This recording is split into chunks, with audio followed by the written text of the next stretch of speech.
Bueno, pues buenas tardes a todos. Oye, muchísimas gracias por venir. Y muchas gracias.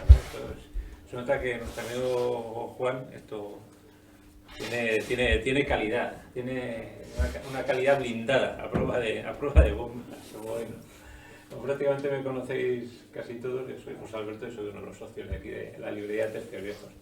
Y también otra alegría es tener aquí a Rubén, bueno, o sea, haciendo aquí de... Aquí me ha acoplado. Aquí se ha acoplado, ¿no? O sea que, bueno, son habituales de esta pasarela de la fama de la estrella militar. Luego también me alegra ver que tengo aquí todo el grupo de irreductibles de especialistas en blindados y tanques de la Segunda Guerra Mundial. O sea que bueno, Juan, como sabéis, yo creo que es el tío que más sabe de tanques de este país. De blindados, o al menos de los que más sabes, porque aquí va a haber alguno que seguro que te va a hacer alguna pregunta que te voy a intentar poner entre preguntas de nota. Sí, y tal. Y además es buen amigo, ha estado firmando con nosotros en la Feria del Libro y has presentado aquí por lo menos un par de veces, yo creo. Sí, ¿Cuáles fueron? El de Hat Panzer sí, y Casa Carlos y Cañones de Asalto. Y Cañones de Asalto, efectivamente. O sea que bueno, entonces pues lo he dicho, muchas gracias, sobre todo con el calor que hace. Bueno, aquí se está bastante bien, se está fresquito. Y el formato pues el habitual. Juan y Rubén, en este caso Rubén y Juan, pues nos expondrán en este caso. Y además me alegra, porque siempre lo que sale de monográfico son el último, el Panther, no sé qué tal. Y, oye, hemos querido cambiar un poquito. Un poquito. El que dicen que es el mejor carro, bueno, nada nos lo desvela. Dicen que es el mejor carro de la Segunda Guerra Mundial, ¿no? El T-34. Y bueno, vaya por delante que yo a la familia de los carros estos rusos, soviéticos, la serie, voy a decirlo, la serie T, no sé si está bien dicho, un cierto cariño familiar porque mi abuelo era militar republicano y era el que se dedicaba a recuperar los carros, iba con un camión con un remolque detrás a los T-26 y pues cuando se veían las cadenas le pegaban un bombazo y tal, ¿no? O sea que bueno, los carros soviéticos han estado siempre muy presentes en mi casa. Bueno, miento, a la vez que el hombre nunca prácticamente... Tengo anécdotas de él, pero pocas. Luego si queréis os cuento alguna ya en particular. Y bueno, y lo he dicho, pues, oye, que tienes, Juan, el tiempo que encima todavía agradeciendo doblemente porque vienes de Barcelona, o sea, con lo cual... Es un placer venir. Bueno, Barcelona y Rubén de Toledo, o sea que... Bueno, o sea, yo estoy más cerquita. Ya está. Entonces, pues bueno, oye, y luego, pues oye, las preguntas que queráis. Pues lo he dicho, bienvenidos a Tercios Viejos nuevamente y adelante. Gracias. Pues bueno, muchos me conocéis, tampoco me voy a presentar porque hoy el protagonista es aquí en mi canal yo siempre le presento como uno de los pesos pesados de mis invitados, porque es verdad, es uno de los más reclamados. Además la gente me escribe, ¿cuándo volverás a traer a Juan? ¿Cuándo vienen? Y esto no miento, o sea, podéis ver comentarios en Eurasia 1945, que la gente siempre me pide, creo no, es que eres la persona que más me pide, esto es así, no es por hacerte la pelota, Juan, pero es así, eres el que más me reclama. Y bueno, esto es curioso porque yo, Juan, te conozco hace exactamente 1 año y medio, ¿no más? Sí, coincidimos en la bolsa militar. Bueno, físicamente, nos conocíamos, virtualmente 1 año y medio. Sí, más físicamente sí, cortito, hace poco. Sí, hace poco. Pues nada, yo la primera vez que oía el nombre de Juan Campos Ferreira, o que me fijé, fue con un libro que ya tiene sus años, no recuerdo, que 2014, 2015, no recuerdo muy bien, que es Reisef. Sí. La Operación Marte. En 2014, ese fue el primero que hicimos, sí. Sukhov Reta Model, o algo así, o Model Reta Sukhov. Sí. Algo así, es un libro bastante bien, está muy bien, es pequeñito, porque entonces en aquella época la editorial HRM hacía libros muy finitos y limitaba un poco el espacio, pero está muy bien porque ya no solo la Operación Marte en sí, sino que nos explica todas las batallas o mini batallas que hubo. En Reisef tienes como un apartado previo y después de Marte que comentas todos los choques. Sí, ahí ya empezábamos, sí, es un libro, porque en aquel momento, como muy bien dice Rubén, la editorial estaba empezando y el editor me dijo, concretamente Ignacio, dice, vamos a hacer algo al estilo Osprey. O sea, que todos los que conocéis el tema, entonces era un tipo de libro como las batallas de Osprey. Y ahí ya, pues, sí que es cierto que al principio, como fue el primer libro que escribí, ahora lo miro así con un poco de perspectiva y hay algunas cosas que me sonrojo, digo, uy, aquí habría que volver a reescribir y cosas así. Pero es cierto que ahí ya empecé poco a poco a escribir, a desarrollar. Y ahora ya, pues mira los tochos que hago ya. El último de 34 ya el Ignacio ya me ha dado el toque que el precio del papel con la crisis que me estoy pasando. Así que aprovecharos ahora, que a lo mejor los siguientes son más pequeños. O el editor me tira para atrás o Greenpeace viene y me sanciona o algo.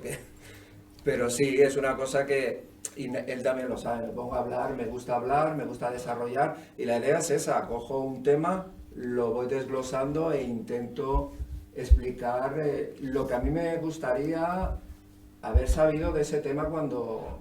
Ya sé que a lo mejor suena muy tribal, muy trillado, perdón, pero escribo los libros que a mí me hubiesen gustado leer.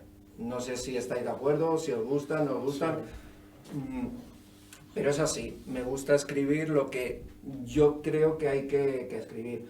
No tengo muchos pelos en la lengua, lo que hay que decir creo que hay que decirlo. Con educación y bien dicho, no tengo ningún complejo, con la edad que tengo no tengo ya complejos. Así que escribo lo que creo que hay. Y podemos estar de acuerdo y los que nos hayan seguido en los podcasts, los comentarios lo dicen todo. Porque a veces nos metemos en algunos sembrados que... Sí, estamos hablando del Messerschmitt y acabamos de las langostas del mar Cantábrico. Sí. Hay un comentario, nos reímos porque hicimos uno sobre... Y ahora me salgo un poco de la línea, que es algo habitual en mí, y me voy por los cerros de Úbeda. Hicimos uno sobre... las águilas de Germania, la batalla del bosque de Teutoburgo, es decir, estamos hablando del siglo I después de Cristo. Exacto. Y nos acusaron de que éramos prorromanos, porque no estábamos a favor de las tribus germánicas. Y... Pues vale, lo siento ser prorromano. Primero me disculpo delante de... Pues soy prorromano. Pues bueno, yo soy el editor y sí, está... Por eso te digo, escribo lo que creo que hay que escribir y vosotros los lectores pues me diréis si estoy de acuerdo, si estáis de acuerdo conmigo, si no. Y esta presentación la voy a hacer así, digamos, me han preguntado, ¿has traído algo para proyectar? Porque la última vez sí que traje para proyectar imágenes. Pero también es cierto que era un tema el de los cazacarros, los cañones de asalto, donde hay mucho modelo. Entonces sí que quería dar una visión más amplia de cada uno de los modelos, de cada una de las versiones.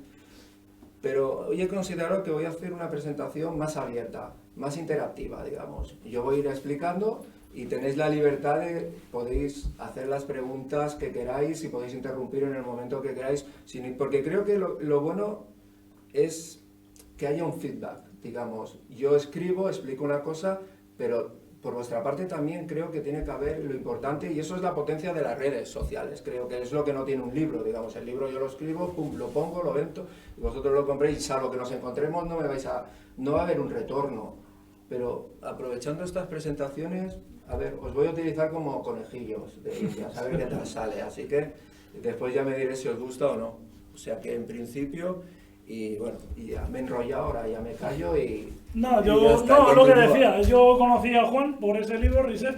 Luego leí uno que compartía con el que acababa de convertirse en mi jefe editorial en aquel momento, que es Ignacio Pasamar, que ya le ha citado, que es el de la Operación Edelweiss, que es otra vez otro libro finito, también todavía la editorial era pequeña, había falta, el espacio era muy limitado, entonces tampoco se podía poner mucho. No, estábamos en rodaje todo.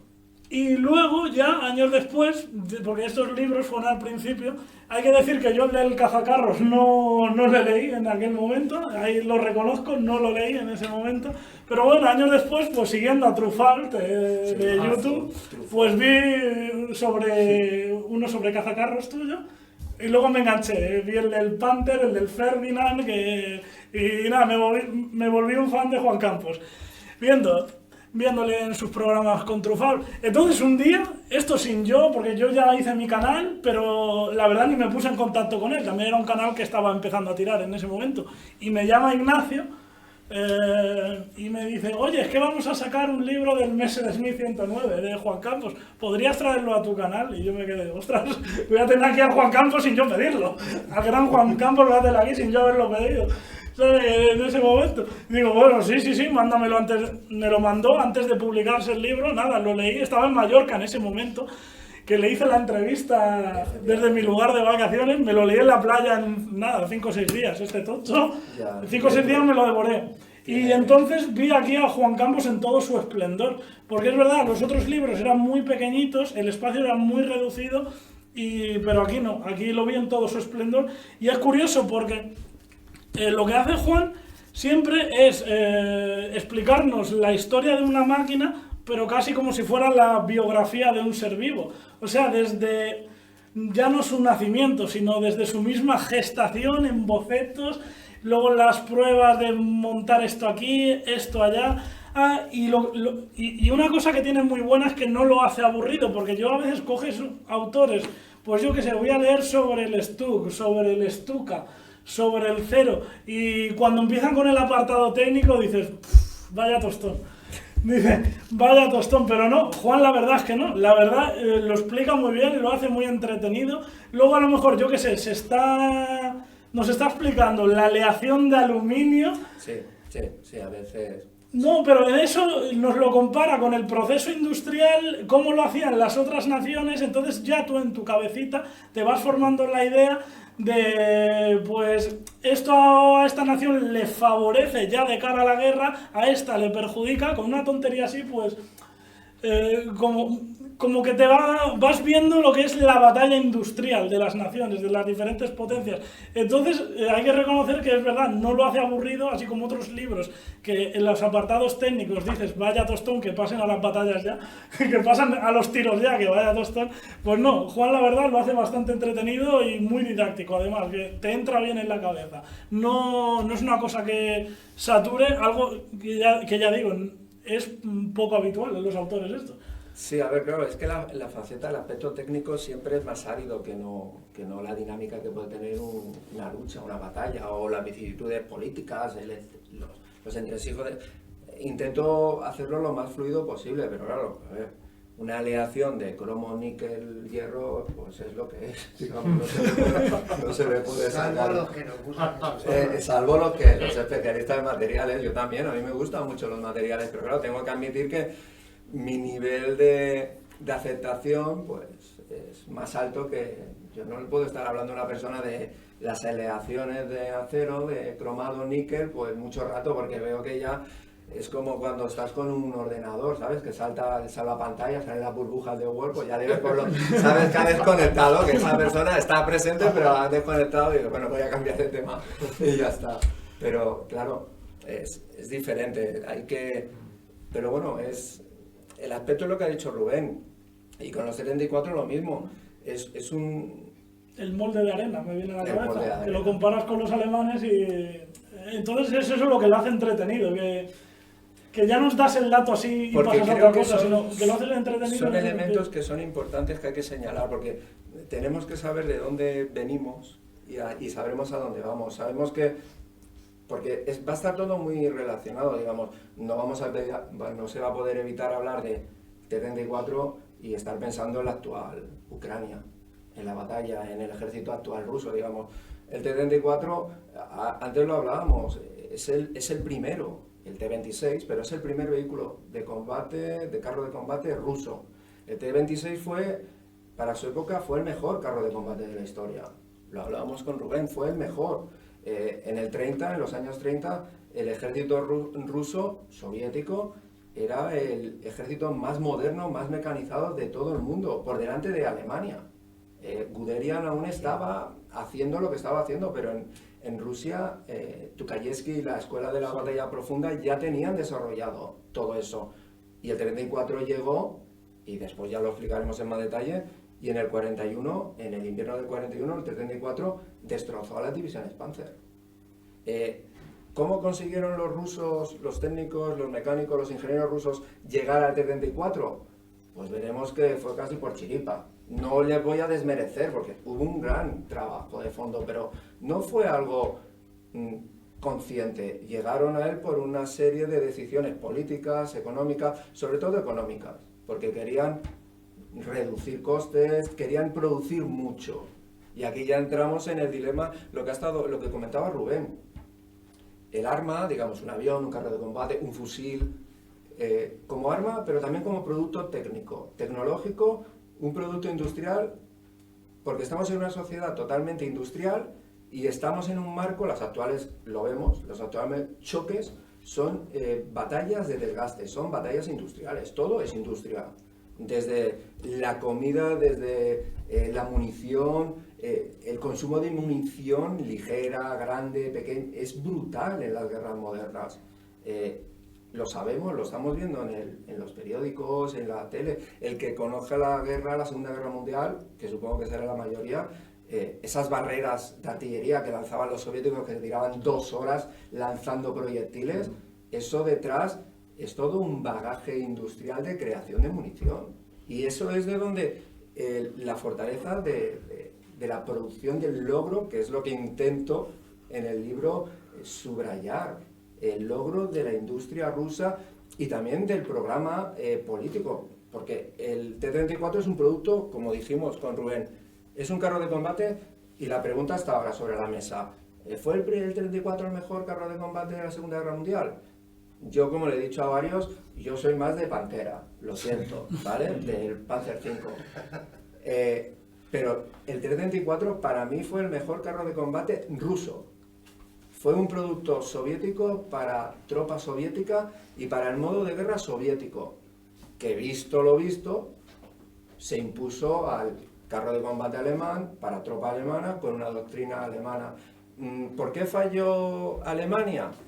Bueno, eso daría para muchos libros. De hecho, casi todos los libros que tenemos actualmente y que intentan dilucidar sobre por qué está ahí, por qué, pues fallos militares, fallos políticos. Pero para mí el principal fue el fallo industrial. No hacer un desarrollo, una planificación industrial correcta. Alemania no entró en modo de guerra total hasta el 43, cuando Goebbels gritaba en el Sport Palace, me parece, después de la caída del desastre de Stalingrado, decía: ¿queréis la guerra total? ¿Queréis la guerra total? Se lo decía a las potencias aliadas, pero también se lo decía a su pueblo, porque tenemos que hacer algo, ¿no? Pero tampoco terminaron de entrar en la guerra total. Sin embargo, Stalin, los líderes comunistas, ya habían puesto a su pueblo en producción militar en el 37. Y en el 41, cuando traspasan todas las factorías, las principales factorías de Occidente, que estaba siendo conquistada, la Ucrania, que estaba siendo conquistada por los alemanes, y las llevan hacia la zona de los Urales, ya puso en marcha. Y es eso, digamos, el T-34 fue el mejor carro de combate, para mí, es mi opinión, soviético, y fue para ejército soviético, porque era un producto técnicamente que un soldado occidental no se adecuaría, digamos, tenía muchos fallos, tenía muchos problemas, tenía muchos hándicaps mecánicos, técnicos, que un soldado alemán, no sé, yo hice la mili, estos son historietas de la mili, yo hice la mili, los camiones que tenía en Huesca, yo tenía que hacer el doble embrague, porque era un cambio no sincronizado y había que hacer el doble embrague, y yo subía al Monrepos y bajaba a los puertos de montaña haciendo doble embrague. Tengo un cuñado que se ha comprado un coche con cambio automático porque dice que el manual le pone nervioso, que eso, tío, pues si tuvieses que hacer doble embrague con un vehículo pesado bajando y subiendo un puerto, pues son otras épocas. El conductor alemán era de su época y el carro de combate, el Pantera, el Tiger, era un producto para ese conductor y para ese soldado. El T-34 no gustaba. Que eso fue un poco, eso que estás diciendo, lo que fue un poco lo que pasó, o sea, la falta de adecuación del personal, ¿no? de las tripulaciones al ingenio técnico, tecnológico. Eso es un poco lo que pasó aquí en España con los MX-30. También. Con los carros MX-30, cuando entraron en el servicio. Que cogió en su época malísima fama el MX-30 aquí en España, y realmente no era un mal carro, ni en cuanto a armamento, ni, bueno, eso claro, son opiniones, ¿no? Yo hablo según mi opinión, ni en cuanto a armamento, ni protección, ni mucho menos silueta y movilidad. Cosa que, por ejemplo, ahora que lo estoy pensando, se puede asimilar en ese sentido, conseguir el equilibrio al T-34, ¿no? Porque para mí la gran maravilla del T-34 es que consiguieron el equilibrio entre armamento, protección y movilidad, que son las tres cuestiones básicas en un carro de combate. Pues con el MX-30 aquí en España lo que pasa es que yo creo que las tripulaciones en su día no eran las adecuadas, no tenían la formación, la tripulación adecuada, porque eran soldados de leva y tal, o sea, de conscriptos, adecuada para sacar un buen rendimiento a ese vehículo. Independientemente de que luego, por supuesto, el carro tuviera sus pegas, ¿no? Pero pegas tienen todo. Sí, ¿no? No es un producto, todo, claro, es un vehículo, pero lo que él comenta es muy importante. Yo al menos me adhiero a lo que dice él, digamos. Tú tienes que tener una tripulación adecuada, formada para el arma. Digamos, tú le puedes dar el avión más moderno a un piloto, pero si el piloto no está adecuado a las maniobras, no te estruja lo suficiente ese avión, no vas a hacer nada. Y sin embargo, viceversa. A lo mejor le vas a sacar más rendimiento a un avión que es un poco inferior en cuanto a prestaciones, sin embargo, si tienes unos pilotos adecuados, lo que pasó con las primeras levas de pilotos japoneses con la Kublai-Khan, digamos, eran unos cracks. Los pilotos que atacan Pearl Harbor eran unos cracks. ¿Por qué? Porque tenían una cantidad de horas encima impresionante. Como la cadena de entrenamiento, el sistema de entrenamiento japonés no cubría las necesidades, cuando ese personal fue cayendo o fueron siendo enviados a puestos de responsabilidad o de formación, la potencia de combate de la Fuerza Aeronaval japonesa se resintió. Y los aviones eran los mismos. Y los pilotos salían de la misma sociedad japonesa. ¿Cuál era el problema? La preparación. Que no habían recibido la doctrina, la preparación. Con el T-34 vemos lo mismo. El T-34, los primeros T-34, cuando Alemania ataca, en el verano del 41, ataca en Operación Barbarroja, no llegaba a los 1034 en servicio en el ejército ruso y unos 500 KV-1. El volumen total de carros de combate rusos a los que se enfrentaron Alemania en ese momento, en el 41, eran unos 23.000 carros de combate y unos 6.000 BTs. Y Alemania presentaba unos 3.300, 3.500. ¿Cómo es posible que ni los alemanes, en aquellos primeros informes de combate, no vieron a los 34? Claro. ¿Cómo es Sí posible? estaban. Sí estaban, en minoría, pero sí estaban. ¿Por qué? Porque el tripulante del T-34 no había recibido formación en un T-26 o en un BT, y cuando llegan con los T-34 tenían poca munición, a lo mejor no tenían combustible, no tenían radio. ¿Qué pasa? Pues tú le das un vehículo, sí, hará lo que pueda, pero en cuanto se quede sin proyectiles, ¿qué vas a hacer? Y si a más te informan de que se están embolsando o que los alemanes están a 50 kilómetros por delante, pues te bajas y te tiras. ¿Qué es lo que pasó? ¿Es verdad que para el diseño del T-34 contribuyeron los alemanes en los años 20 con el Tratado de Rapallo? No, con el Tratado de Rapallo no. Vamos a ver. Esto es un tema... Alemania con el Tratado de Versalles, les habían prohibido que tuviesen aviones, bombarderos, submarinos. Entonces, Alemania, como hoy todos los gobiernos que se hacen, pues hacen sus blacks, lo que se dice, ¿no? Operaciones oscuras y desarrollos encubiertos. Y Alemania de siempre había tenido muy buenas relaciones con Rusia. Venía del siglo XIX, era la política de von Bismarck. Von Bismarck lo tenía clarito, digamos, si Alemania quiere ser una potencia continental, hay que estar a buenas con Rusia. Ya está. Después en la Gran Guerra llega el Kaiser, que se creía más inteligente que von Bismarck y que la lía, y bueno, ya sabemos lo que pasó, ¿vale? Que se liaron a hostias con Rusia y al final, pero bueno. Bueno, dejaros fuera del juego, que luego perdieron con nosotros. Perdieron ambos. ¿Qué pasa? En el año 20 llegan a un pacto y Alemania llega al acuerdo con Rusia, que en aquel momento Rusia no tenía carros de combate propios, solo tenía Renault y tenía los marcas ingleses, no tenía. Lo que quería era comprar máquinas, herramientas que les permitiesen construir otras máquinas para ellos hacer sus aceros, es decir, ser la autarquía que buscaba el comunismo. Que es lógico, a ver, es legítimo. Si quieres ser una nación independiente, pues tendré que cortar todos los lazos posibles, mis dependencias con otras naciones.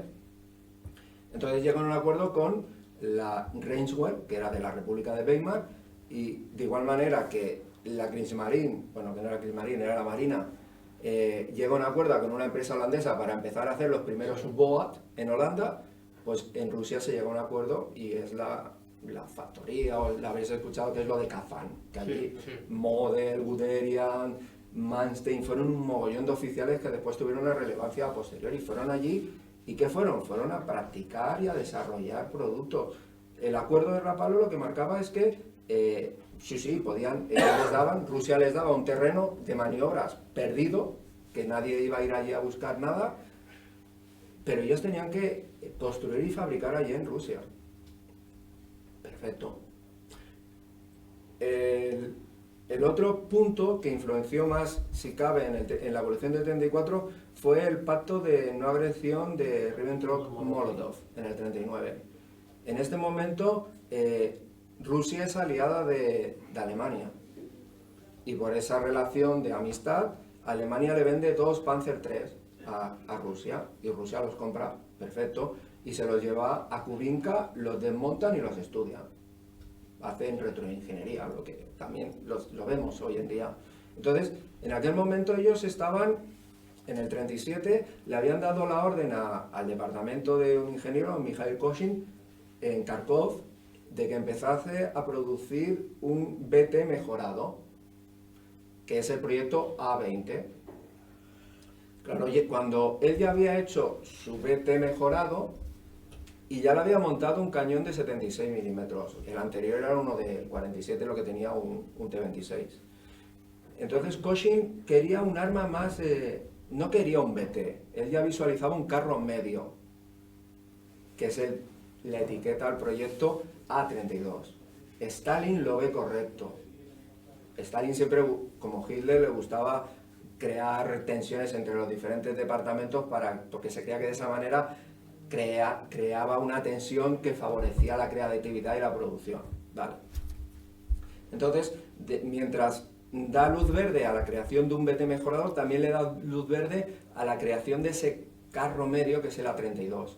Estamos hablando de que en abril del 37, agosto del 37, en septiembre del 39, en septiembre del 39 llegan los 2 Panzer III.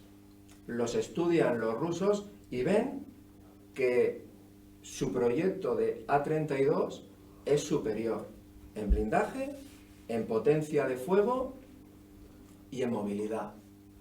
Pero tiene carencias en cuanto a suspensión, porque los rusos seguían con la suspensión Christie de muelles y amortiguadores de muelles, las carencias de la visibilidad del comandante. En la torreta de la 32 el comandante tenía que incorporarse y presentar todo el cuerpo, no tenía el anillo de cúpula tan famoso de los Panzer, y después las comunicaciones. Entonces se ponen a trabajar el grupo de Koshin y crean un producto que es una fusión entre el A-32 y el Panzer III, al que denominan T-34M. Que están las fotos, y en el libro la pongo, pero podéis verlo en internet. Es una fusión, literalmente es un Panzer III T-34. La cúpula, han desaparecido la amortiguación Christie, hay barras de torsión, las ruedas, en vez de ser troqueladas como las que tienen los T-34, son las pequeñitas más macizas de un Panzer III o un Panzer IV. Siguen los blindajes inclinados, pero ¿qué pasa? Pues que en ese momento, finales del 39, Stalin ya ve que la guerra está encima, que no se puede perder tiempo en hacer un proyecto nuevo. Entonces paraliza ese proyecto, el T-34M, y le dice a Koshin que el A-32, que es el T-34 modelo 1940, el que se encontrarán los alemanes en el 41, que lo prepare lo antes posible para entrar en producción. Que entra en producción, se olvidan del BT mejorado y que quiere un carro medio. ¿Por qué? Porque sabe que con ese cañón sí que va a poder luchar contra los Panzer III, que era lo mejor que tenía. Y es cierto, no sé si habéis escuchado esa anécdota de que van los ingenieros o militares rusos a una factoría alemana y les enseñan en un tour, ¿no? Y pues esto es lo mejor que tenemos. Y los rusos les dicen, venga hombre, que somos aliados, no nos podéis decir que esto es lo mejor que tenéis. Y claro, los alemanes se quedaron así como diciendo que era una casta. Nos están vacilando, no sé qué pasa. Pero ¿no T-26 no podía reventar un Panzer III? ¿Un T-26? Depende, te tenías que acercar De frente mucho. no, de frente no. No te pases. De costado. De costado. Quería preguntarte, en algún momento de la guerra, se podían haber dado cuenta los alemanes, quizá no podía ser, pero bueno, de las megafactorías que tenían los soviéticos en este caso para la fabricación de tanques y del inmenso número de carros de combate que les presentaban. Imagino que alguien diría, tenemos que hacer algo para contrarrestar esto, no ya en calidad, sino en cantidad, porque uno se puede superar un 2-1, un 10-1, pero 50-1 es insuperable. Que los alemanes serían tan superiores que digo, el número da igual. Sí, Es que vamos a Esto aplastar. no me lo puedo creer, alguien tiene que decir, no, mire, es que esto no, es que no van a comer. Ese debate, por ejemplo, lo Es tuvimos en... imposible. Pero es que Esto tenemos... es como el nunca bordado, tenido- el nunca bordado es tenido sencillo, capacidad. barato y para el pueblo. punto. Pero para eso tienes que tener una idea de qué enemigo te vas a enfrentar. Y la Unión Soviética en aquel momento era el estado más hermético del mundo. Es que era imposible hacerse una idea. Hasta Estados Unidos estaba convencido que en 5 semanas, después de empezar la Operación Barbarroja, se iba a desintegrar el Estado soviético. O sea, es que ningún país ha de la decidido. logística que tiene que llevar. Rusia no, cuando Esa el inmensidad, OKH cuando atacan, ellos ciertamente que se tiraron a la piscina. Sí, Hay sí. que admitirlo, fueron demasiado, Optimistas. pero mucho. Sus números los hincharon y los de los rusos los bajaron a tope. Pero ellos contaban que la campaña duraría entre 5 y 7 semanas. La campaña rusa. A ver, y viendo los números, en las primeras 3 semanas los alemanes destruyeron casi el 50% de todo el material blindado ruso. Pero claro, ¿de qué estamos hablando? Estamos hablando de BTs y de T-26. Pero bueno, ese es un dato. Claro, para ello, para el técnico de Estado Mayor que se movía con estadísticas, lo que tenía sobre la mesa era unos datos que si los implementaba sobre sí mismo, sobre sus tropas, Alemania estaba muerta. El problema estaba en que tenían que apoyarlo, y ahí es lo que dice Rubén, lo tenían que ver desde el punto de vista comunista, desde el punto de vista del alto mayor, del Estado Mayor ruso. Y es donde se comete el error. Se comete el error por esa presunción, y porque Hitler quería. Pero ya no solo Hitler, tampoco vamos a echarle la bronca siempre a Hitler, que sí, que la tuvo.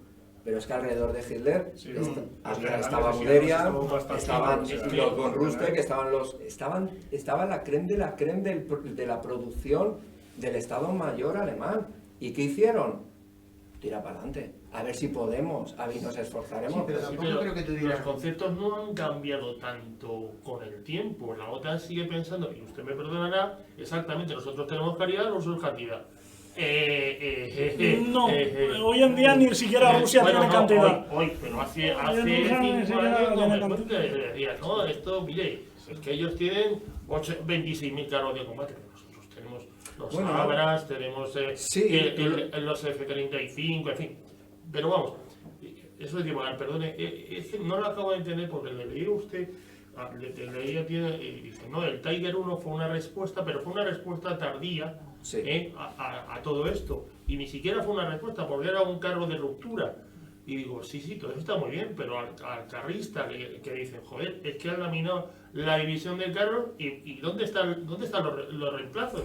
Es que la cuestión está ahí, digamos, cuando el T-34 empieza, lo que hemos explicado, ¿no? Digamos, había unos 1000 T-34 y había unos 500 KV, diluidos en una gran cantidad de T-26.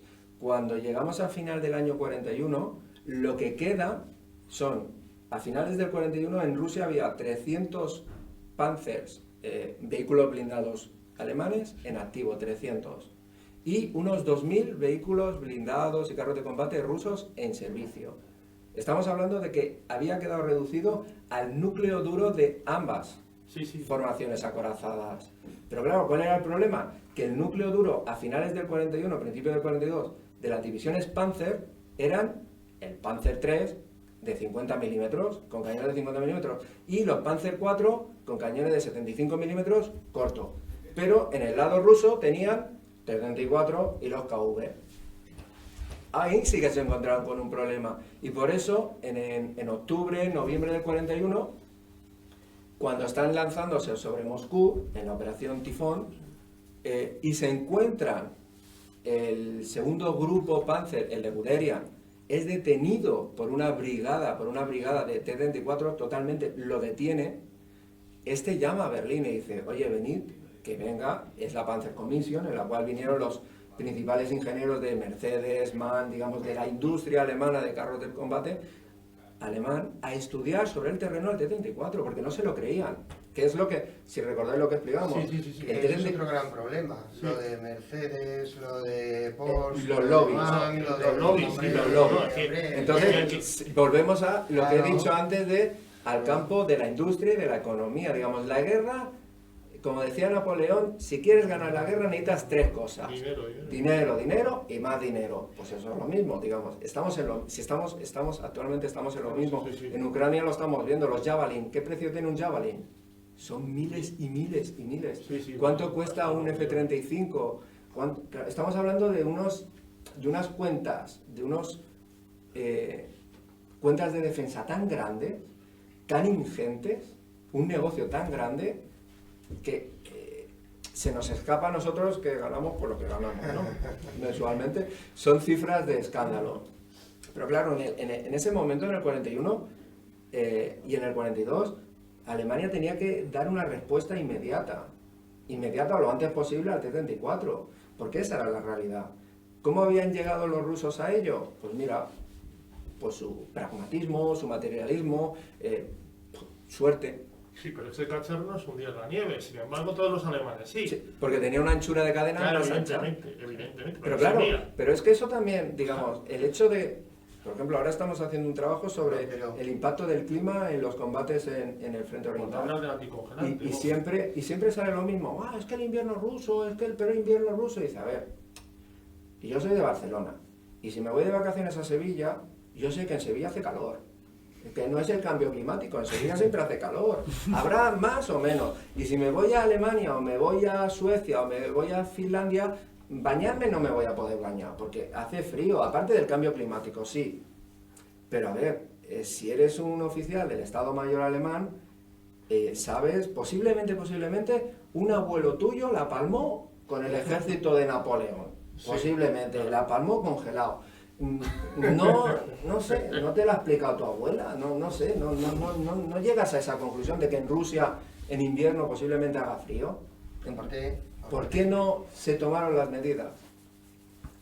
Claro, aquí ya nos salimos del tema de que estamos hablando. Estamos hablando de logística, como muy bien has dicho. Que acabaría enseguida, digo, no vaya porque tenían de 5 a 7 semanas. Y luego el famoso tema de la anchura de las cadenas, que claro, dicen, No, es que yo los creo carros, que no, es que es muy sí. famoso, o sea, Sí, no, sí. es que la anchura de los carros alemanes, pues claro, se hundieron en la nieve porque por la anchura de las cadenas. Y cuando hacen uno que ya tiene una anchura de cadenas, Se pasa. más tal, hermoso. le pones 3 veces más de peso, Sí. claro, como Y dice mi además, abuela, y además solo hacen uno, que nosotros con uno dice, bueno, yo con 50, a ver lo que dicen, no, es que Ya, nosotros pero que tengo la cadena así, ahora voy a hacer una así, el y tema le voy a este meter de... 200 Si es que toneladas. no era el problema de las cadenas, es que le faltaba el combustible, el anticongelante, la munición. Me acuerdo precisamente de usted comentando el otro día, dice, no sé a qué división le estuve escuchando, que se le comieron los ratones toda la electrónica, toda, cuando Sí. me parece la segunda parte.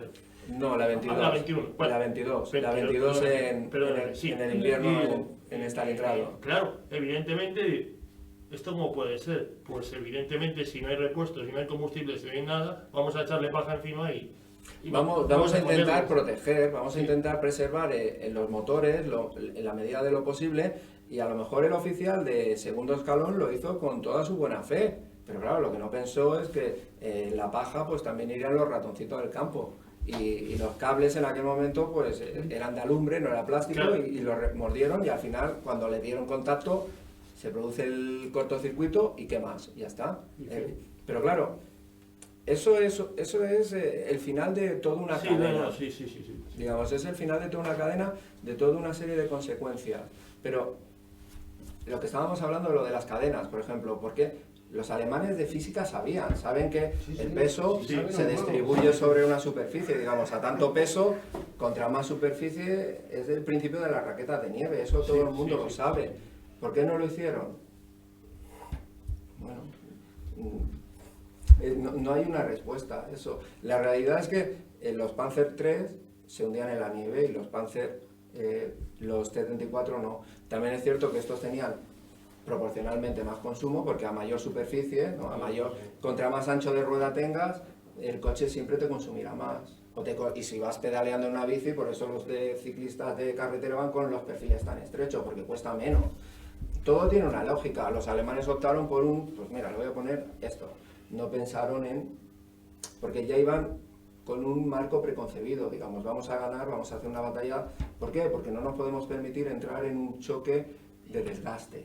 ¿Por qué? Porque de igual manera que no buscaban la apertura de que no hubiese un segundo frente. ¿Y por qué? Porque en la Gran Guerra aún se acordaban de que perdieron porque abrieron dos frentes, o bien, mejor dicho, no cerraron el de Francia para después pasar al del este. No querían repetir eso, y al final en el 44 tenían tres frentes abiertos: Italia, Francia y el oriental. Pero cuando llegan los técnicos, lo que estábamos hablando para ir cerrando los temas, cuando llegan los técnicos a Rusia y estudian, analizan el 34, solo tienen dos opciones: o hacemos la versión alemana del 34, que es el Pantera, que llega en verano del 43, o lo copiamos. Lo copiamos directamente, lo cogemos, lo desmontamos y lo copiamos. Pero claro, esto tampoco es tan fácil, porque necesitas los troqueles, necesitas hacer las piezas, no es una solución a corto, es más una solución a medio plazo. En ese momento tú necesitas que al menos la semana que viene no, pero el mes que viene le tienes que mandar a ese tanquista, le tienes que mandar algo, no le puedes decir aguanta hasta 6 meses, que te mando algo. No, porque lo vas a perder.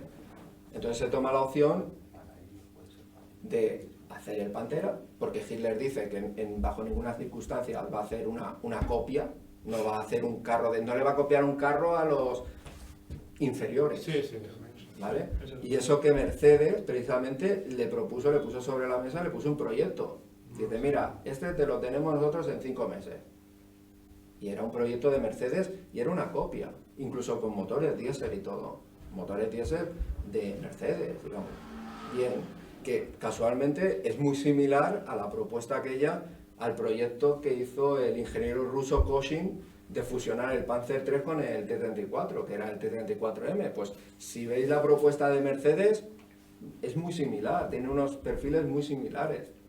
Hitler dice que no, se niega de plano y le da luz verde a Mann para que termine haciendo el Pantera. El Pantera, pues es la versión de un carro medio, lo que los alemanes consideraban que era un carro medio, es decir, un bicho de 46 toneladas, cuando los T-34 pesaban en esos, los primeros eran 26 toneladas, que es un carro medio. Exacto. Entonces, claro, el Pantera como producto de urgencia, porque no estaba previsto. En el desarrollo que los padres de las divisiones Panzer, ¿no? de la guerra de movimiento alemana, se habían perfilado, el Pantera no salía. Estaba el Panzer III, el Panzer III iba a ser el carro medio de todas las divisiones Panzer, y los Panzer IV serían los carros pesados, y los Tigers serían unos carros especiales que serían de ruptura para abrir brecha y después perfecto. Y los cañones de asalto serían unos vehículos también especiales de apoyo a la infantería para romper búnkers o neutralizar focos de resistencia. Eso era lo más o menos lo que había así esbozado. La aparición del T-34 lo tira todo abajo. Entonces, la industria alemana, el ejército alemán, tiene que recomponerse. El T-34, el Panzer III se anulan los contratos, no se van a hacer más Panzer III tal y como los conocemos con torreta, pero como lo que habíamos hablado, los lobbies muy importantes, pues lo reconducen y los chasis de los Panzer III se convertirán en los Stug 3, que pasado el tiempo al final se convirtieron en unos cazacarros magníficos, porque en el 43 fueron los que les salvaron, siento hablar mal, le salvó el culo a la Wehrmacht en el este, porque fueron los que laminaron a las unidades de 34. El Panzer IV se convierte en la columna vertebral de lo que son las divisiones Panzer hasta el final de la guerra. Lo que pasa es que se tienen que mejorar, cada vez veremos que hay una escalada en blindaje, cada vez más blindaje, cañones cada vez más potentes, pero claro, dentro de unas limitaciones, porque la torreta tampoco daba más. La torreta se le montaba un 75, se intentaron montar 88, pero es que no cogía, es que no había espacio, literal. Y entonces ahí entra el Tiger. El Tiger 2, los cazacarros, es otra opción, esa fue también una solución, un parche a medio, corto plazo que también funcionó muy bien. Digamos, coger un carro que tengas por allí, le quitas la torreta, le montas una posición fija y para adelante, digamos. Dio bastante buen resultado. En algún momento, tanto el ejército alemán como la industria militar pusieron encima de la mesa sacrificar calidad por cantidad. En algún momento... No, cantidad por calidad tal y como tú lo planteas, sí, no. Sí. Es decir, vamos a producir un carro barato, miles. Es que no podía. Claro, ese es el tema. Los ingenieros que no tenían capacidad, nunca la tuvieron. Sí, tú puedes, claro, al final, cuando pones en modo guerra total, sí, si no, pues no puedes, es obvio. Al final de la guerra se intentaron hacer el programa E, si los conocéis alguno, que son los Panzer, que algunos han denominado los Panzer de 1946. Ahí sí que se perfilan algunos elementos que sí que se ve que la industria, el ejército alemán, había comprendido que esa era la vía, que era la estandarización. No se podían tener... A ver, yo soy maquetista y me encantan las maquetas. Y los que hagan maquetas, sabéis la cantidad de modelos que hay del Panzer III, del Panzer IV, de todos. Eso es inviable, económicamente eso no se puede mantener. Entonces, al final sí que el proyecto, el programa E, estandarizaba. Vamos a hacer, todos los carros medios van a ser así, todos los carros pesados van a ser así y todos van a ser así. Y los vamos a hacer, ya está. Se acabaron que esta empresa no, vamos a hacerlos así. Y un carro, por lo que dices tú, rápido, barato, es el Henschel, ¿vale? Que era un carro checo, bajito, era una fusión de un cazacarro y un Jan Panther. Incluso Guderian, que en el 40-41, sobre todo en el 41, estaba totalmente en contra de los cazacarros, porque él era un hombre de Panzer, lo apoyó totalmente. Él fue el mayor, en ese momento era el jefe del Estado Mayor, el que más apoyó la creación de los Henschel. Lo que pasa es que, claro, estamos a finales del 44, ya la inercia ya no se podía hacer, pero esto es un what if que gusta mucho. ¿Qué hubiese pasado si, bueno, pues, si lo hubiesen hecho antes? Vale, a ver, en el 41... Es que ahora... Claro, a todo lo pasado todos somos sabios, pero claro... Ahora está muy de moda el Henschel. Pero yo qué sé, yo tampoco lo veo... El Henschel, a ver, era Está muy bien, además incluso tecnológicamente, ¿no? Con muchas innovaciones tecnológicas, con algunas innovaciones tecnológicas muy impresionantes, ¿no? Pero no deja de ser un cañoncito, ¿eh? Sí, pero la idea yo voy por ahí. No, el Henschel, esas grandes innovaciones, las tenemos que equiparar, o yo las quiero equiparar a las que presentó el T-34 en su momento. Sí. Lo que pasa es que ya los alemanes llegaban tarde. Lo digo, es un what if. ¿Qué hubiese pasado si hubiese sido también eso en el 41 o en el 42? ¿Por qué en el 42, sabiendo lo que había pasado con Barbarroja, con Tifón, el alto Estado Mayor alemán se empeña en lanzar otra gran ofensiva para intentar destruir a los rusos? Se ha visto que la industria se ha escapado, si sabes por tu departamento de inteligencia que los rusos están produciendo carros de combate a ritmo cada vez creciente en los Urales, ¿por qué replantéatelo? Sabes que por los puertos de Murmansk y por el Golfo Pérsico están entrando toneladas, miles y miles de toneladas de suministros aliados hacia Rusia. O sea, están luchando contra los aliados y contra Rusia.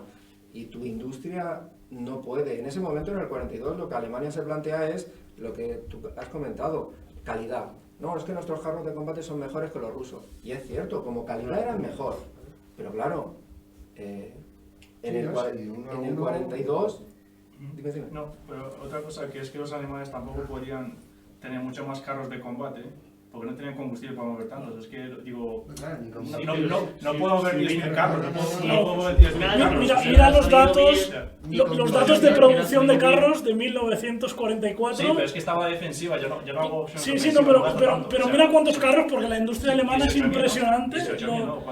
No sé cuánto es la cifra. Pero en cambio, en ese mismo año, mira cuántos tanques hay para defender Bielorrusia en la operación Bagration. Hay 300. Y es que no es que tuviera 300 Eso Alemania. también fue por la Maskirovka, o sea, porque pasando No, pero bueno, yo respondiéndote a la otra pregunta. Mira, Sí, no mira, es... en el 44... Que eran 300, ¿no? En la operación Bagration. No, menos, 300 tanques. 200, o sea... Había 300 tanques, pero si miras la producción alemana eran mucho más y dices, ¿dónde están todos esos tanques? Es que no se podían mover. No se podían mover porque no había gasolina. O sea, me he visto... Son de 1.200 carros de combate. Por el otro lado... Otra cosa. No, pero es que encima no pueden moverlos, aparte de lo que construyen, que están en las fábricas o en talleres. Y es que en el 42, aparte es que solo podía atacar eso, es que no puedes atacar demasiado, digo, no tengo combustible para tanto, o sea, digo, no es viable, o sea. Ni aviación, ni estratégica. En el ni 40 nada, digo, bueno, tirarlo a avión marina, soviéticos y tal, pero en el 40 digo, como no tiene Rumanía y Hungría y los sintéticos, que no tengo más. Ni marina, ni aviación estratégica, pero... ni nada, de nada. O sea, y luego, claro... Y luego esas tripulaciones se tienen que entrenar, eso cuesta gasolina también, la instrucción militar. Y luego, O sea, matar al Áfrico a los U-Boats, también gasolina, sí, es que todo chupado, todo chupado. Pero claro, vosotros... O sea, es que es una aventura loca. O sea, una Estoy de aventura acuerdo con las conclusiones que hacéis, pero en este momento, en el 42, el alto mando alemán no lo veía con ese desarrollo. Claro, es que nosotros tenemos la perspectiva, somos de ahora, digamos, sabemos lo que ha pasado, digamos, y eso, claro, queramos o no, influye en nuestro, digamos, hacemos un poquito de trampa, ¿no? Porque argumentamos de tal manera que ya sabemos, si yo ya sé que los alemanes pierden, digamos, siento si he hecho el spoiler, los alemanes saben que pierden, vale. Supongo que ya lo sabéis, ¿no? Vale, pues eso, ¿no? Que, claro, hacemos un poquillo de trampilla en ese sentido, aunque no seamos conscientes, ya sabemos lo que pasa, ya sabemos por dónde pasa tanto el ejército ruso como el ejército alemán. Entonces, claro, ellos en el 42 saben que han fallado y no quieren volver a fallar. Por eso la pregunta en ese momento, la que él planteaba, ¿sabes las cifras? ¿Sabes tus cifras de producción? ¿Sabes que has perdido casi todos tus vehículos Panzer? Los has perdido allí. ¿Sabes que tu industria puede crear unos 200, 300 mensuales? Las tripulaciones, el entrenamiento, el combustible, munición. Ríndete. No, rendirse no, pero replantéate. Después de lo que habían hecho, digo, ahora pasa. Rendirte no, porque en ese momento aún está todo muy vivo. Digamos, en el 42 están en el norte de África. Claro, es que lo tenemos que ver desde global, digamos. Están en el norte de África y les va bien. Es que en la realidad en el Pacífico, el otro aliado que tienen, Japón, le está bien, también le va bien. Digamos, y ellos saben que en el este los han arrinconado, les han tomado toda Ucrania. Y ahora con Farblau, pues el objetivo va a ser pues toda la cuenca del Donetsk, la actual, donde se está produciendo toda la lucha de Ucrania ahora, que es uno de los núcleos de cereales, minerales, industriales de Rusia. Y desde ese punto de vista acepto el marco de lanzar Farblau, pero se tenían que haber contenido en el sentido de hacer algo tan ingente, tan complejo, y soy consciente de que yo lo digo aquí tranquilamente sentadito, digamos, que no me estoy jugando nada. En aquel momento, en la presión de la situación y al estar a la cabeza, ¿no?, en esa posición como jefe de unos departamentos de militares, políticos, la presión tiene que ser diferente y la perspectiva, sin lugar a dudas. Pero claro, había opciones. ¿Tenía Alemania otras opciones? Rusia, evidentemente que no. A Rusia solo le quedaba aguantar, porque si no aguantaba, se caía. Y ahí Stalin fue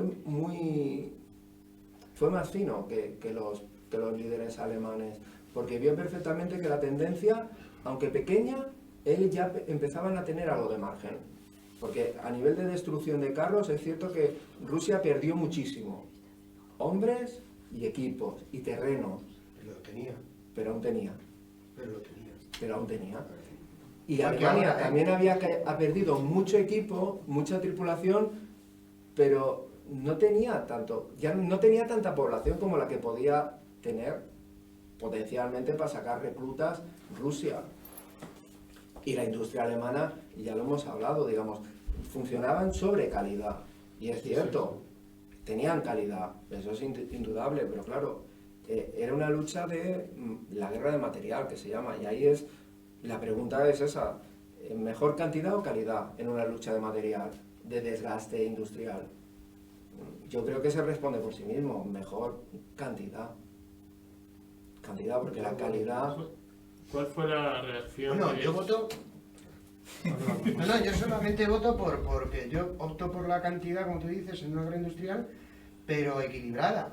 Sí, matizándola. Claro, y es que eso estaba equilibrado. O sea, la calidad soviética tampoco era tan mala. La calidad estaba soviética tampoco era tan mala. O sea, lo que pasa es que los alemanes, vale, bueno, pero nosotros es mejor. Equilibrado. Es que el T-34, lo que yo he deducido leyendo el libro, es que aprueban todo, o sea, no saca sobresaliente, Claro, pero por ejemplo, en lo principal que necesita un tanque, potencia de fuego, blindaje, movilidad y un coste económico en el proceso industrial, estos 4 pilares los aprueba con un notable.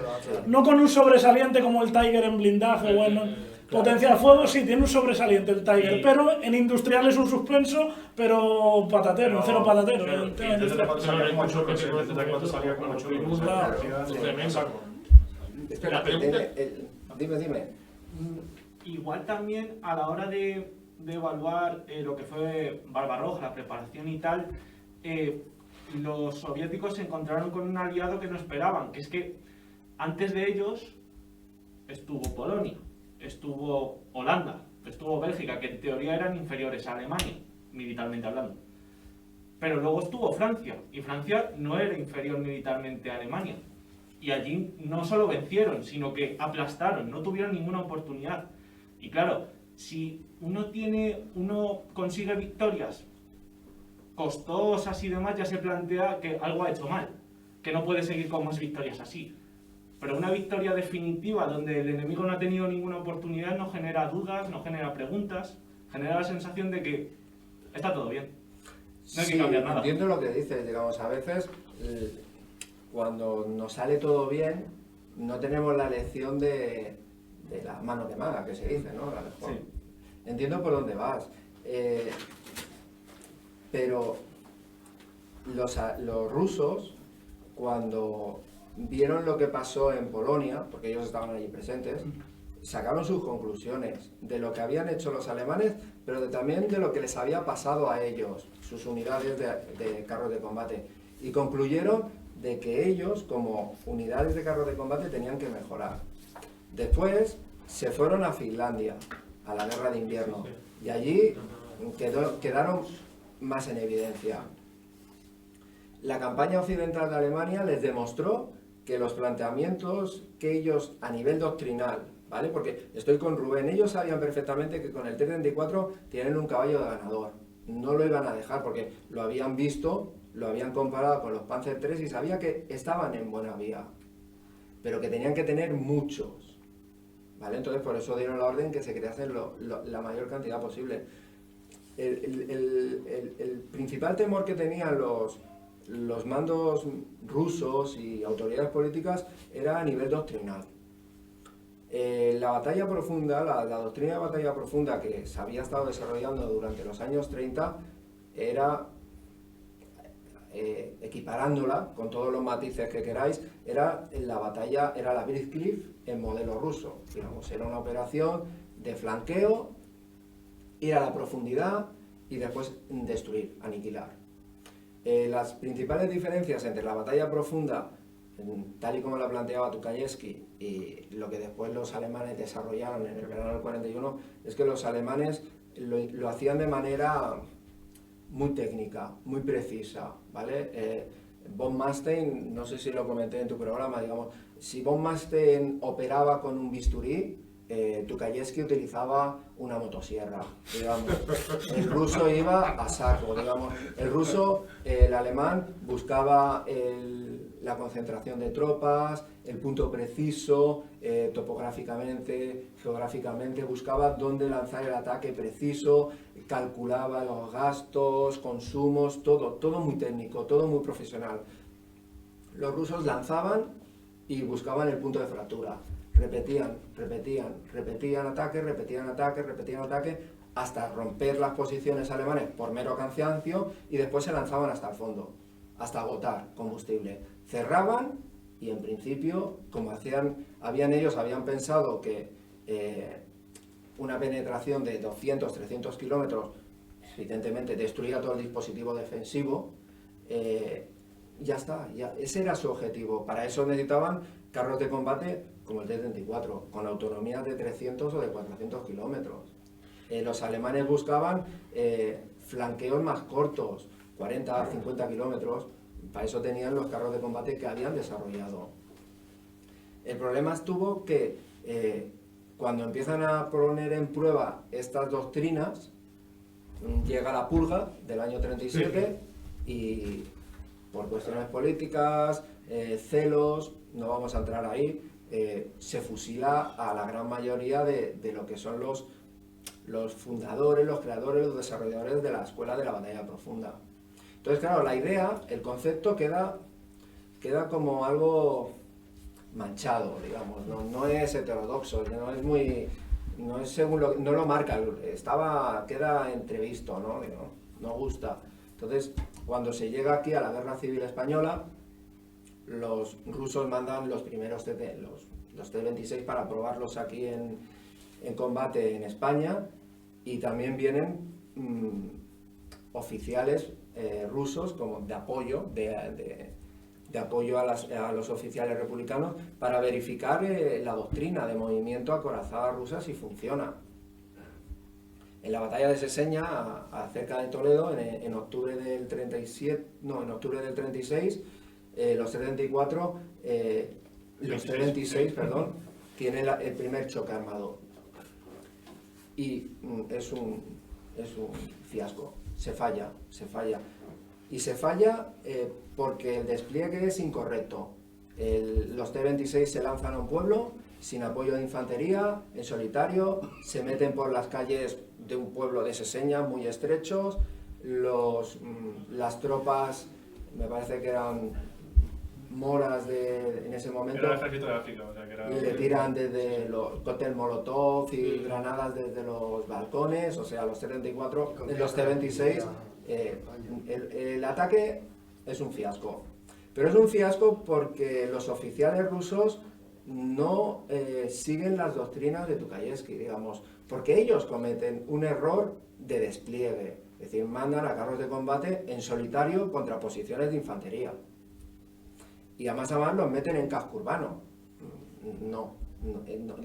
El carro de combate ni entonces ni ahora. En la primera guerra de Chechenia, los rusos descubrieron que los carros de combate en Grozny eran tan inútiles como los alemanes, los Panzer en Stalingrado. No puedes meter columnas blindadas en un casco urbano, es una ratonera. No se puede.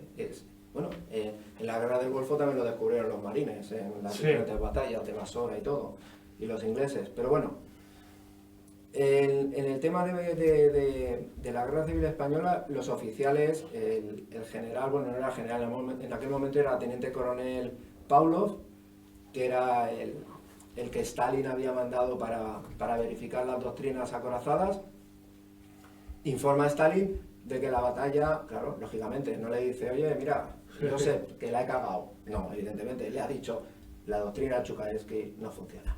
Es burguesa y capitalista. No funciona. Vale, entonces se desmonta todo lo que había estado creándose desde el año 32. Los primeros cuerpos mecanizados, que eran en el 32, Chukaevsky, la Escuela de la Batalla Profunda, habían creado los primeros cuerpos mecanizados de la historia, digamos, del mundo. Eran 525 carros de combate y T-26. Eran eran unidades ingentes, coordinadas para buscar la profundidad y el encercamiento y la batalla de destrucción. Esto se desmonta todo y las unidades de carros de combate y BTs se distribuyen entre las unidades de infantería, lo que era la doctrina francesa, que es lo que al ejército francés le costó la batalla de Francia. Y ahora voy a lo que decías. Cuando se ven las lecciones de Polonia, Finlandia y de la campaña occidental, los rusos sí que sacan las conclusiones y los alemanes también las tenían que haber sacado. Lo que pasa es que los alemanes no sacaron las conclusiones pertinentes. Los rusos sí que vieron que quizás estaban equivocados, que la batalla de Profunda, la de Chukaevsky, funcionaba y que lo que habían concluido ellos durante la Guerra Civil Española pues estaba mal. Entonces Stalin da la orden de que se desmonte lo que se había hecho desde la Guerra Civil Española, pero claro, ya estamos hablando del 40, y se ordena crear los cuerpos mecanizados, que serían unidades compuestas por 1100 carros de combate y BT, que ahora si acordamos esas cifras que hablamos del verano del 41, veremos de dónde vienen, digamos. Los rusos les presentaron a los alemanes 20 cuerpos mecanizados, que son esos 22.000 carros de combate que se encontraron en las divisiones Panzer. El problema, que los montaron corriendo. Los montaron, las tripulaciones no estaban formadas para ataques coordinados, no había comunicaciones, lo pongo en el libro, sufrían de microcefalia, digamos, eran cuerpos muy grandes, pero las unidades las cadenas de mando eran muy pequeñitas, ¿por qué? Porque no habían formado a los comandantes. Los comandantes habían sido purgados en el 37 y lo que había ahora era gente que había entrado, habían sido ascendidos porque tenían el carnet del partido. Las conclusiones los rusos las sacaron correctamente. Lo que pasa es que se pillaron los dedos, no había margen para el ataque alemán. Entonces, de aquello, esa fase se cierra con Barbarroja, y es que los rusos sacaron bien las conclusiones, pero no las implementaron de manera correcta. Los alemanes no sacaron las conclusiones correctas y continuaron haciéndolo como habían venido haciéndolo. Y llegó el fracaso de Barbarroja y después Tifón. Entonces, esto nos planta en 1942. Los alemanes saben que tienen que cambiar su doctrina, su desarrollo, crear carros de combate nuevos y más potentes, y los rusos saben que tienen la doctrina correcta y que tienen el carro. Ahora lo que tienen que hacer es aguantar. ¿Aguantar para qué? Para crear más carros, muchos carros, para crear tripulaciones, para crear un cuerpo de oficiales que sepan moverse con esa doctrina nueva, y cruzan los dedos para que los alemanes no saquen un carro de combate muy, muy moderno que les tira abajo toda su programación. El 42 es eso. ¿Y el 42 qué pasa? Pues que Hitler le sembra en bandeja la operación Farblau, es decir, Barbarroja 2. Digamos, volvemos a hacer lo mismo. Ataques profundos, muy concentrados, muchas unidades Panzer, que sí, que tienen los ratios de destrucción de carros de combate en el 42 son brutales, digamos. Los alemanes destruyen... No, pero todos los años, yo no soy 42. Pero en el 42 son 15.000 carros de combate. 15.000 carros de combate de 24.000 producidos. Es un 62% de la producción de ese año. Los alemanes se la destruyen. Además creo que 6.000 y pico de 34 los destruyen. No, 12.000. Bueno, se 6.000. destruyeron 12.000, pero no sé cuántos puntos. El problema está que ese dato, si os acordáis lo que os decía, que los oficiales de Estado Mayor ruso trabajaban con estadísticas, digamos, su estadística era que habían perdido el 62% de su producción de carros de ese año. Pero es que los alemanes perdieron el 73%. Estamos hablando de un diferencial de un 11% a favor de Rusia. ¿Pero cómo sabían los datos? Bueno, nosotros lo sabemos. Vale. ¿Vale? Nosotros, por eso me digo que los soviéticos sabían que ellos también habían destruido a los alemanes, y bastante. Y a más, ellos tenían la aportación de la ayuda aliada, con lo cual ese desgaste no era tan importante.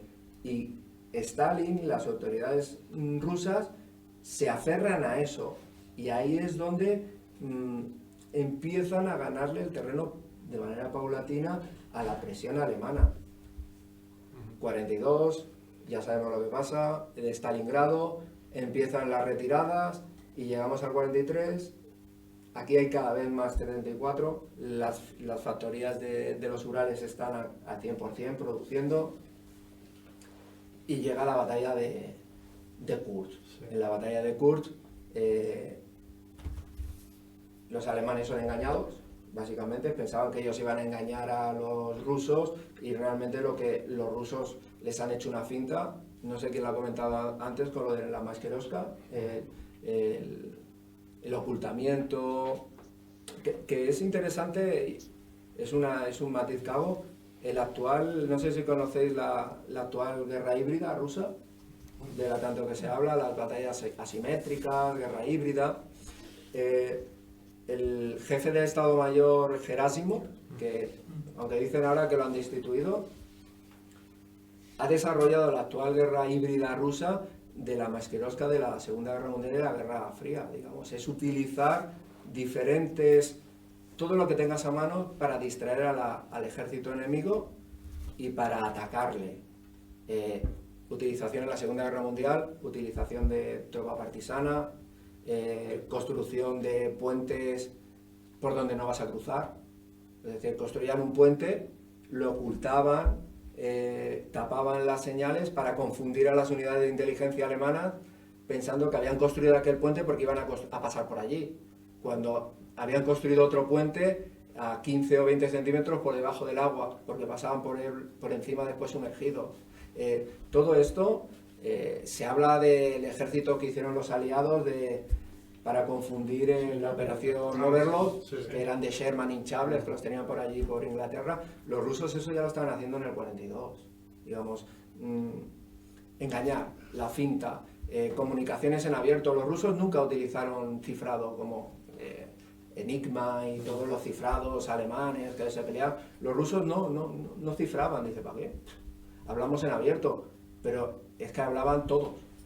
Claro, tú criba, ¿a cuántos oficiales de inteligencia, a qué departamento de inteligencia tienes que tener? Docenas y docenas. Después, ¿cómo sabes cuál es el mensaje correcto? Ellos sí que lo sabían, porque sabían cuáles eran los correctos. En Ucrania lo estamos viendo, que la Z, la V, que llevan los carros de combate. ¿Por qué? ¿De qué? Y todo el mundo ahí preguntando. Sí, todo el mundo, la pregunta al millón, ¿qué es la Z? ¿Qué es la V? Igual no es nada. Exacto. Es confusión, crear, acrecentar lo que se le denomina la niebla de la guerra, ¿no? Todo es, si puedo causarte cansancio, agotamiento, por el mero hecho de analizar, ¿no? ¿Qué prefieres, tener solo un dato o tener 1000 datos? Hombre, prefiero tener un par de datos que sean veraces, que no 1000 datos que... Los rusos en el 42 sabían que ellos les habían dado un golpe potente a los alemanes, y los alemanes sabían que ellos también habían agotado mucho a los rusos. Los rusos sabían que iban por el buen camino, y en Kursk, en el 43, los engañan. Y es la primera victoria de batalla profunda que logra el ejército ruso sobre los alemanes. Es a nivel defensivo, es en el saliente de Kursk, y son capaces de detener a la crème de las unidades Panzer de ese momento. Están los Tigers, están los Panteras, está el segundo cuerpo Panzer de las SS, es la crème, está los Deutschland, está todo lo mejor del ejército alemán en ese momento, y los laminan, los detienen, en una semana los detuvieron. El coste, brutal, pero es que en ese momento las factorías rusas estaban tirando 1.400, 1.534 al mes. Es brutal, digamos, estamos hablando de números muy grandes, y los diferenciales eran cortos, pero el balance siempre era de poco a poco hacia el lado ruso. En el 43 ya está la respuesta, lo que hemos hablado antes, la respuesta alemana al 34, que es el Pantera. Es el bautismo de fuego de la batalla de Kursk, es el Pantera. Como los habían sacado de manera apresurada, de los 200 Panteras, me parece que más de la mitad sufren averías mecánicas, y de los otros combate, digamos.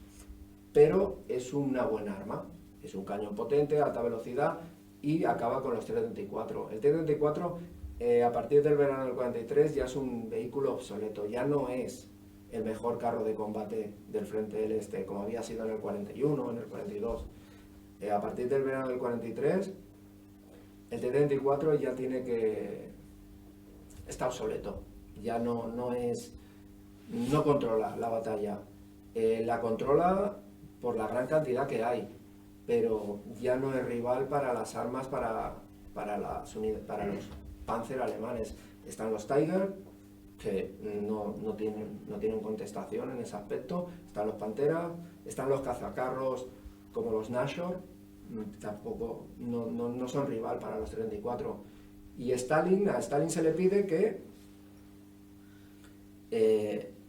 que permita crear un sustituto al T-34-76, que ya lo tenía, que era montarle un cañón de 85 milímetros en una torreta con 3 tripulantes, porque ese era uno de los principales, o para mí es el mayor hándicap que tenían los T-34-76, que la torreta era solo para 2 tripulantes. Eso hacía que la tripulación estuviese en exceso recargada de trabajo. El comandante tenía que buscar el objetivo, tenía que disparar, y el artillero tenía que cargar, recargar. Era mucha sobrecarga para el comandante, sobre todo, porque se tenía que responsabilizar de su carro de combate, de disparar, apuntar, y si era líder de equipo, tenía que responsabilizarse de los que también estaban alrededor suyo, de su unidad. Eso queda subsanado con la llegada de las torretas, con la entrada en juego de las torretas con 3 tripulantes, que eran las de los Panzer. Pero Stalin se niega, porque aún cree que los alemanes les pueden dar la vuelta, porque el margen aún es muy pequeño, aún no se confía. Él se había confiado con Stalingrado, con Operación Urano, pensó que ya los tenía, y von Manstein le demostró que no los tenía, que aún tenían que aprender mucho de lo que era la batalla de movimiento, y les fue cediendo terreno, y llegamos a lo que es la batalla de Kharkov, ¿vale? Allí los alemanes les demuestran a los rusos que aún tienen que aprender mucho. Los rusos aprenden, y como digo, les demuestran a los alemanes que ya han aprendido en lo que es el tema de defensa, pero aún tienen que aprender lo que es el tema de ofensiva. Y le demuestran, el alto mando soviético les demuestra a los alemanes en Bagration, en el verano del 44, que ya está, que ya lo tienen controlado. A su manera. No es la manera de combatir de alemana, precisa, contenida, de menos es más. No, los rusos van a lo superlativo. Miles de carros, miles de cañones, miles de soldados. Estamos hablando de cuando las cifras, tú ves las cifras de los frentes, lo que eran los grupos de ejército, los frentes rusos, 1.800.000 hombres. Y dices, son cosas brutales, dicen, hostia, 1 millón de hombres.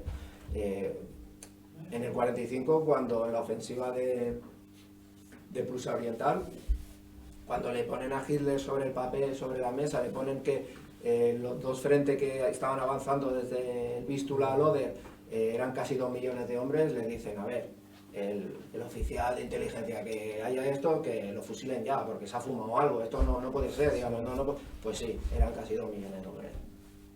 Entonces, el T-34 en el verano del 43, el 76 estaba obsoleto. El T-34-85 llega en el 44 para cerrar, digamos, fue el que cerró la batalla de movimiento, la batalla profunda, demostró lo que eran capaces los 34-85. Y ya de aquí, Bagration lo conocemos, destruyó todo el grupo de ejército centro, avanzaron, me parece que fueron 200 kilómetros en 15 días, 250 kilómetros, un muy buen avance. Sin embargo, en la ofensiva de Prusia Oriental, en 17 días los rusos avanzaron 600 kilómetros, o sea, algo que nunca ningún oficial de carros alemán había hecho con guerra de movimiento. Y después en la que estuvimos hablando, su campo en Operación Tormenta de Verano en Manchuria. Tormenta de agosto. Tormenta de agosto, gracias. Se consiguió en un día, las columnas avanzaron entre 150 y 170 kilómetros. Es algo que... Pero claro, esto... ¿Serán capaces de hacerlo los rusos? Por eso yo dice, serían capaces, no, si hubiesen querido Stalin no hubiese llegado hasta el Canal de la Mancha. Me dieron pal pelo varios comentaristas, me dijeron, no, te has pasado un poco. Pues sí, no sé yo, sí. ¿eh? Pero la cuestión, sin ir a eso, la cuestión es que el T-34 hizo posible eso, digamos, esas ganancias territoriales tan grandes. Batalla profunda en estado puro, batalla de movimiento mecanizada, y lo lograron, el ejército ruso lo logró gracias al T-34, un vehículo rápido, como muy bien has dicho tú, muy equilibrado, donde los tres principios, el triángulo que define un carro de combate, blindaje, potencia y movilidad, está muy bien ajustado y barato de construir, y que se hizo en gran cantidad, o sea que... Y con esto ya, si os parece, ya lo dejo porque supongo que tendréis que ir a cenar. Lo que tienes que hacer es comprarte el libro que se lo dedique. Sí. Gracias.